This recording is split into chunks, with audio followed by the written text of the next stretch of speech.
Gautam neuro care brain stroke migraine fits brain and spine surgeries కి best neuro surgeon. Big breaking news ఇది. Addanki దయాకర్కి MLC seat చేయి దాటిపోయింది. అంతకుముందు ఎన్నికల్లో ఎమ్మెల్యే సీటు చేయి దాటిపోయింది. కానీ కాంగ్రెస్ ఏకంగా ఆయన చేతికి వచ్చే అవకాశం కనిపిస్తుంది. తెలంగాణ కాంగ్రెస్ మొత్తం ఆయన చేతికి అప్పగించే అవకాశం కనిపిస్తుంది. అద్దంకి దయాకర్ పేరు ఖరారైందని ఉదయం పేపర్లలో వార్తలు వచ్చినప్పటికీ నిన్ననే అద్దంకి దయాకర్తో కాంగ్రెస్ అధిష్టానం చర్చించినట్టుగా తెలుస్తుంది.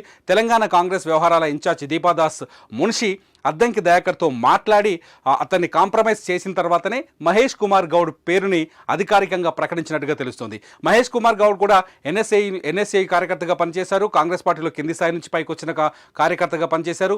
మహేష్ కుమార్ గౌడ్ కాంగ్రెస్ పార్టీ కోసం చాలా పోరాటాలు చేశారు. కాంగ్రెస్ పార్టీలో కొంతకాలంగా కొనసాగుతున్నారు. కాంగ్రెస్ పార్టీలో ప్రస్తుతం ఆయన వర్కింగ్ ప్రెసిడెంట్ పొజిషన్లో ఉన్నారు.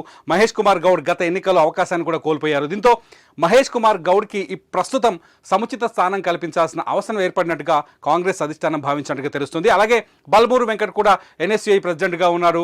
మొదటి నుంచి కాంగ్రెస్ పార్టీ కోసం పనిచేస్తున్నారు. ఆయన మెడిసిన్ చదువు కూడా రాజకీయాల్లోకి వచ్చారు. ఈటల రాజేందర్ పైన తెలంగాణలో జరిగిన అత్యంత కీలకమైన ఉప ఎన్నికల్లో హుజరాబాద్ నుంచి ఈటల రాజేందర్ పైన పోటీ చేశారు. ఓడిపోయినప్పటికీ బల్మూరు వెంకట్ ప్రయత్నాలు చాలా బలంగా ఉన్నాయి. దీంతో ఆయనను కూడా కాంగ్రెస్ అధిష్టానం గుర్తించినట్టుగా తెలుస్తుంది. ఈ నేపథ్యంలోనే ఇద్దరు మహేష్ కుమార్ గౌడ్ బీసీ, బల్మూరు వెంకట్ ఓసీ, దీంతో బ్యాలెన్స్ చేస్తూ ఇద్దరికి కాంగ్రెస్ అధిష్టానం గ్రీన్ సిగ్నల్ ఇచ్చినట్టుగా తెలుస్తుంది. రేపు వీళ్ళిద్దరూ ఎమ్మెల్సీలుగా నామినేషన్ వేయబోతున్నారు. అయితే అద్దంకి దయాకర్ పరిస్థితి ఏంది?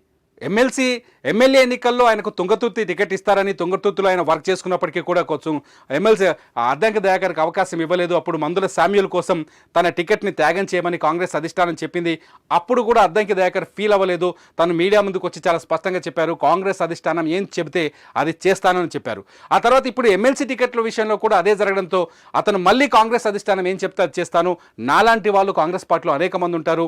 అద్దంకి దయాకర్కి ఎమ్మెల్సీ టికెట్ ఇవ్వడం అనేది చాలా చిన్న విషయం, దాన్ని పెద్దగా సీరియస్గా తీసుకోవద్దు, అభిమానులు ఎవరు బాధపడకూడదు అని చెప్పేసి అద్దంకి దయాకర్ కొద్దిసేపటి క్రితమే మీడియా ముందుకు వచ్చి తన వెర్షన్ వివరించారు.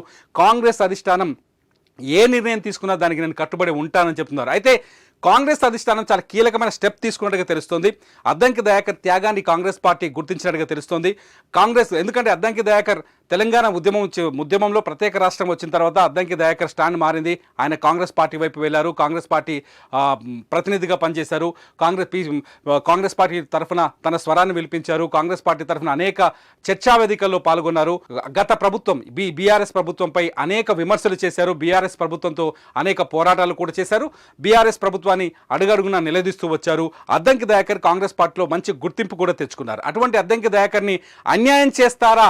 అద్దంకి దయాకర్కి ఇంకా టికెట్ ఇవ్వరా? అద్దంకి దయాకర్కి టికెట్ ఇస్తే, ఎమ్మెల్సీ టికెట్ ఇస్తే ఎమ్మెల్సీగా గెలిచి ఆయన రేవంత్ రెడ్డి క్యాబినెట్లోకి వెళ్తారని చెప్పేసి ఆయన అభిమానులు ఎదురు చూస్తున్నారు. అద్దంకి దయాకర్కు మినిస్ట్రీ కూడా వచ్చిందని చెప్పేసి నిన్నటి వరకు ఊహాగానాలు నడిచాయి. ఆయన అభిమానులు ఊహించుకున్నారు. కానీ చివరి క్షణంలో పరిస్థితులు తారుమారాయి. అయితే అంతకంటే మంచి పొజిషన్ని అద్దంకి దయాకర్కి ఇవ్వాలని కాంగ్రెస్ అధిష్టానం భావిస్తున్నట్టుగా తెలుస్తుంది. అద్దంకి దయాకర్కి పీసీసీ అధ్యక్షుడిగా, తెలంగాణ పీసీసీ అధ్యక్షుడిగా బాధ్యతలు కట్టబెడతారని తెలుస్తుంది. రేవంత్ రెడ్డి ముఖ్యమంత్రి, తెలంగాణ పీసీసీ అధ్యక్షుడిగా ఉన్న రేవంత్ రెడ్డి కాంగ్రెస్ పార్టీని అధికారంలోకి తీసుకొచ్చారు. ఆయనకే ముఖ్యమంత్రి అవకాశం కూడా దక్కింది. ప్రస్తుతం తెలంగాణ ముఖ్యమంత్రిగా రేవంత్ రెడ్డి అద్భుతంగా తన పరిపాలన కొనసాగిస్తున్నారు. అయితే ముఖ్యమంత్రిగా రేవంత్ రెడ్డిని ప్రకటించిన రోజే ఖచ్చితంగా తెలంగాణ పీసీసీ పదవి మరొకరికి ఇస్తారని ఆయన నుంచి ప్రస్తుతం ఆయనే తెలంగాణ పీసీసీ అధ్యక్షుడిగా ఉన్నారు. ఆయన తప్పించే ఆలోచన కూడా కాంగ్రెస్ అధిష్టానం చేస్తుందని తెలుసు. ఎందుకంటే రెండు బాధ్యతలు, ఇటు పార్టీ బాధ్యతలు, ఇటు ప్రభుత్వ బాధ్యతలు చూసుకోవడం రేవంత్ రెడ్డికి కొంత బరువైన పరిస్థితి. దీంతో పీసీసీకి కొత్త అధ్యక్షుని ఎన్నిక చేస్తారని చెప్పేసి గతంలో ప్రచారం జరిగింది. పీసీసీ అధ్యక్షుడిగా అద్దంకి దయాకర్ పేరును ఖరారు చేసే అవకాశాలు ఉన్నట్టుగా తెలుస్తోంది. దీంతోపాటు ఇటు ఒక ఎస్సీని తెలంగాణ పీసీసీకి అధ్యక్షుడిగా చేయడంతో కాంగ్రెస్ పార్టీ కూడా తనను తాను సమర్థించుకునే అవకాశాలు కనిపిస్తున్నాయి. మొత్తంగా వచ్చే ఎన్నికలు, పార్లమెంటు ఎన్నికల్లో ఒక ఎస్సీ అభ్యర్థిని, ఒక ఎస్సీ వర్గానికి చెందిన వ్యక్తికి పీసీసీ ప్రెసిడెంట్ ఇవ్వడంతో కొంత ఓటు బ్యాంక్ కూడా తమకు అనుకూలంగా ఉండే ఛాన్సెస్ కనిపిస్తున్నాయి. మొత్తానికి ఎస్సీలకు కూడా తగిన ప్రాధాన్యత దక్కుతుంది కాంగ్రెస్ పార్టీలో అని చెప్పేసి కాంగ్రెస్ పార్టీ కూడా సమర్థించుకునే వీలుంది ఇక్కడ. దీంతో అద్దంకి దయాకర్కి సముచితమైన స్థానం దక్కడంతో పాటు అటు ఎస్సీ సెంటిమెంట్ ఏదైతే కాంగ్రెస్ పార్టీకి ఉందో ఆ సెంటిమెంట్ కూడా క్లియర్ అవుతుందని చెప్పేసి అందరూ భావిస్తున్నారు. మొత్తానికి అద్దంకి దయాకర్ పేరును పీసీసీ లిస్టులో చేసినట్టుగా తెలుస్తుంది. ఇప్పటికే ఆంధ్రప్రదేశ్ పీసీసీగా షర్మిల పేరును ప్రకటించింది కాంగ్రెస్ అధిష్టానం. గిడుగు రుద్రరాజుకు ప్రమోషన్ ఇచ్చి కాంగ్రెస్ వర్కింగ్ కమిటీలో ప్రత్యేక ఆహ్వానితుడిగా ఆయన తీసుకున్నారు. అట్లాగే ఈ తెలంగాణలో కూడా పీసీసీ పిసిసి అధ్యక్షుడిగా అద్దంకి దయాకర్కు ఛాన్సెస్ వచ్చే అవకాశాలు చాలా స్పష్టంగా కనిపిస్తున్నాయి. ఎమ్మెల్సీ ఎన్నికల తర్వాత అద్దంకి దయాకర్ పిసిసి అధ్యక్షుడిగా అద్దంకి దయాకర్ పేరు కూడా ప్రకటిస్తారని చెప్పేసి కాంగ్రెస్ వర్గాల నుంచి కొంత స్పష్టమైన సమాచారం అందుతోంది.